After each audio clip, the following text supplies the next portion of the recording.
presented by जय Jhulelal group Palitana. जय झूलेलाल। लालण जा प्रेमी हज़ारे आहिनि, झूलण जा प्रेमी हज़ारे आहिनि। असांजी शेवा क़बूल पैशल, असांजी शेवा क़बूल पैशल। असुल खां आया लालण जो बानो, असुल खां आया लालण जो बानो।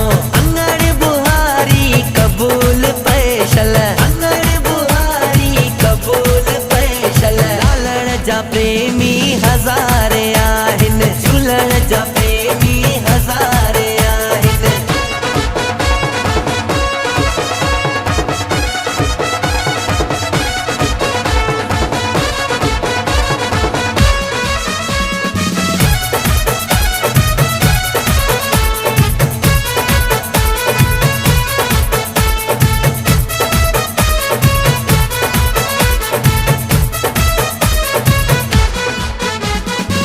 लाल जा दाम के ॾिठामूं, उडेरो दाम कमाल आहे, उडेरो दाम कमाल आहे।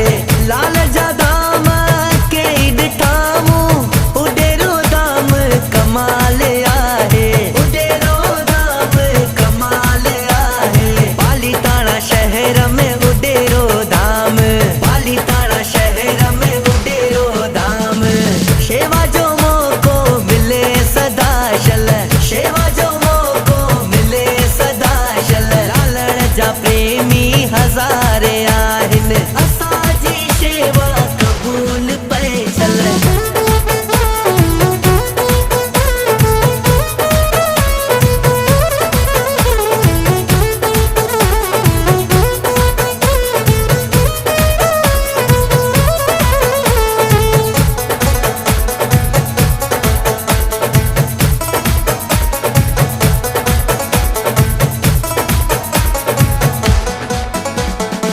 लाल जे नाम जो नौकर ज़मानो, खुलियल आहे महर खज़ानो, खुलियल आहे महर खज़ानो।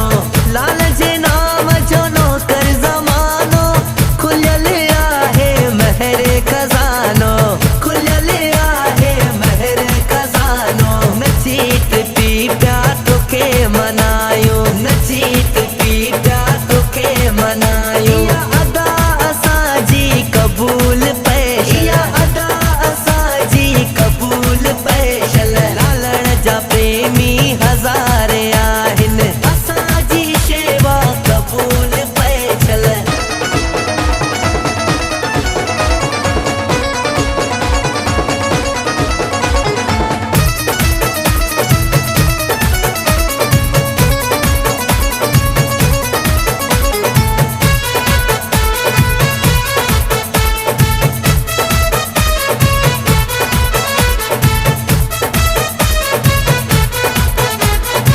लालण साईं तवाज हथ में, नसीब आहिनि ग़रीब हिन जा। लालण साईं तवाज हथ में, नसीब आहिनि ग़रीब हिन जा। लालण साईं तवाज हथ में, नसीब आहिनि ग़रीब हिन जा। लालण साईं तवाज हथ में, नसीब आहिनि ग़रीब हिन जा। तुंहिंजे दर जा दीवाना